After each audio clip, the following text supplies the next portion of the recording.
kind of talked about that mental behavioral, and really what it really does when people go through that. And Hmm. I think it's so cool that we can really openly talk about mental health nowadays because it is one of those things that I didn't know that I was really going through. I didn't, I knew that I would go 0 to 100. I knew you talked about a little bit about misbehaving in school, and it wasn't because I was just didn't want to be there, but life was happening to me, and some teachers will understand that there was something there and they will definitely try to work with you, but not everyone understood that, and so I love that you guys are in that education piece, not just for the child themselves, but for the parents. I can imagine for those that may also seek help on how do we help these individuals that are in this space. How important is that? How important is that journey to make sure that as they're going through these processes, these systems, that mental health and seeing someone is crucial. It is absolutely critical. So we have the medical evidence and the PET scans that show how our brains adapt to the environment that we're in. And so we know that even babies who are exposed to trauma, so imagine a Hmm. baby in their crib overhearing domestic violence in their home. Mm. That changes the way that baby's brain forms and adapts because our brains are amazing. We adapt to survive whatever environment we're in, right? Yeah. And so when kids come into care or when they've experienced trauma or you're in a home and the parents have experienced trauma, because this is the important piece, right, too, is that it's important to recognize that we can take the trauma away from the brain, but we can't take the brain away from the trauma immediately. So Hmm. you're going from 0 to 100 because something in your environment that you're not even clocking on a conscious level has Yeah. taken you there because it's reminding you of something, and your brain is saying, we need to do this and we need to do this now to survive. So Hmm. to help caregivers, whether that's a foster parent, whether it's a relative, whether it's biological parents, understand that this child is responding in a way that is just meant to survive. It depersonalizes it, right? This kid isn't Yeah. disrespecting me. This isn't about me at all. This is about them just trying to survive. And Yeah. then the backside to that story, and in my mind, the most important part of that story, is this idea of neuroplasticity.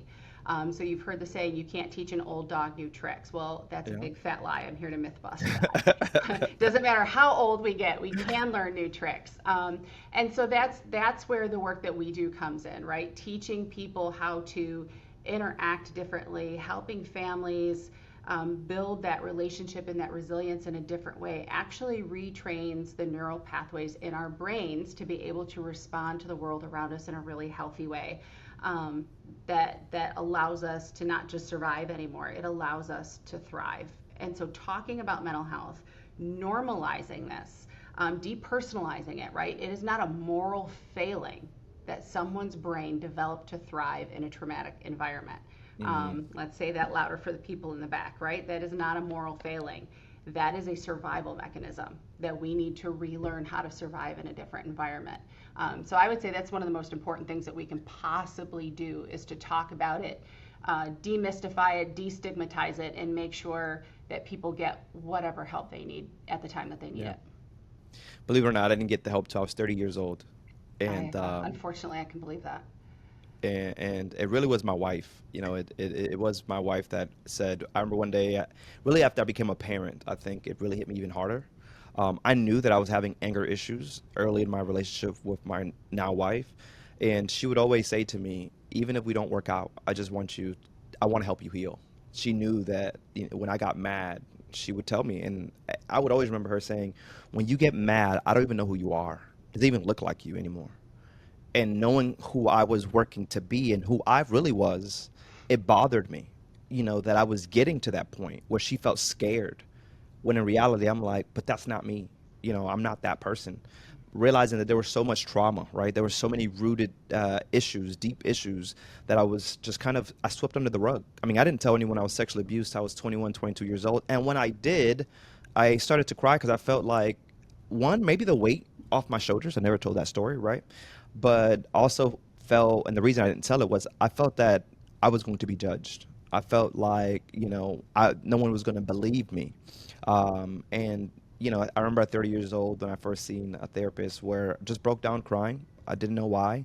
My wife was she just had the baby, so she was going through postpartum, so that's why she was going. She said, "Hey, I have a session today, but I think it's really important that you go." And I did, not knowing what to expect. I just went there and just like a faucet, just said everything, you know. And what I loved about that, and for those that are asking themselves, should I go, you know, see a therapist? I say yes. I say that it's not that you're going to find the that first one is going to be great. Sometimes I like to say it's like a relationship. You have to find the one you connect with. But even though I went to her one time, I still talk heavily about this lady because all she did was ask me questions that had all the answers to. But sometimes people don't ask questions in that way to make you think a little differently. It's all within the mind, right? It's a mindset. It's allowing to realize to yourself that, wait a minute, this is what happened to me. It's not who I am. You know, why am I thinking that I owe somebody something when in reality I don't owe anybody anything? You know, that this is just the story that I've had to overcome. So there was so much that I had to really, and to this day, I'm not saying I'm perfect. To this day, there's still those things, but I realized that I don't go 0 to 100 so quickly anymore because you know, of everything that I had to kind of work through. So I'm happy that you're talking about this because so many people won't have these conversations and they don't understand it and they don't seek the help and then they wonder why they go from 0 to 100. I remember being a 19-year-old kid going back and forth with my district manager just because I would get so mad, right? Sometimes just black out in a sense. And then the things that we do to kind of cope with that, right? Just had a friend talked about his coping. I think even my mom was drugs, Hmm. and in reality, it does no good for you. It really keeps you in that same place over and over.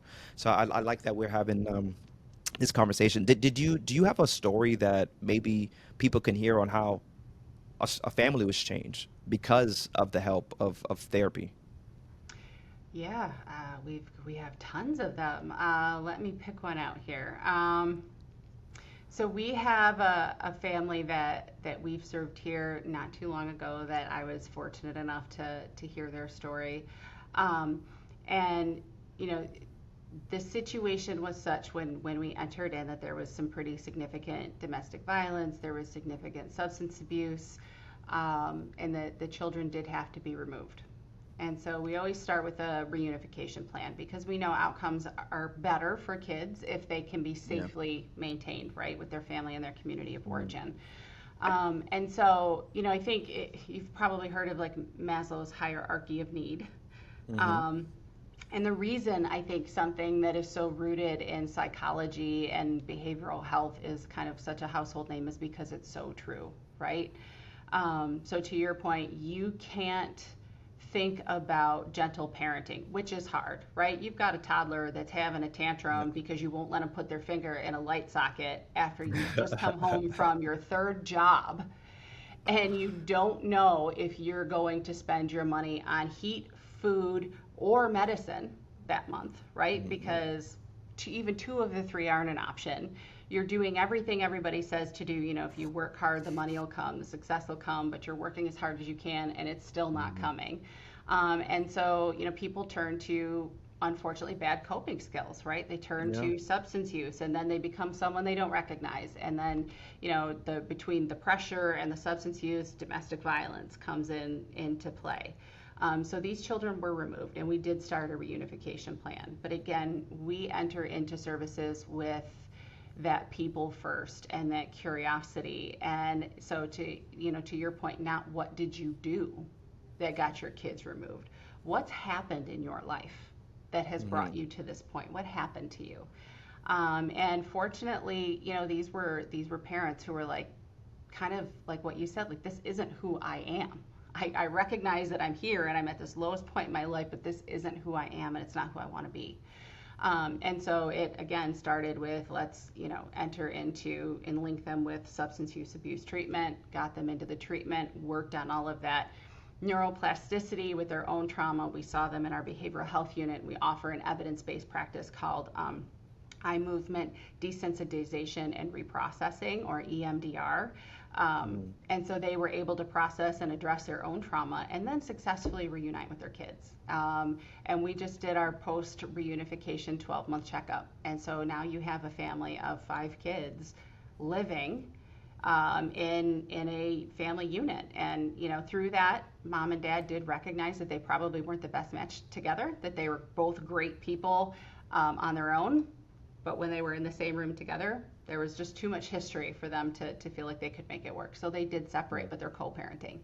And their kids get both their parents, and they get healthy parents. Yeah. Those are the stories, and those are the wins where you're I like, love that. this is why I get up every day and do what I do. Yeah.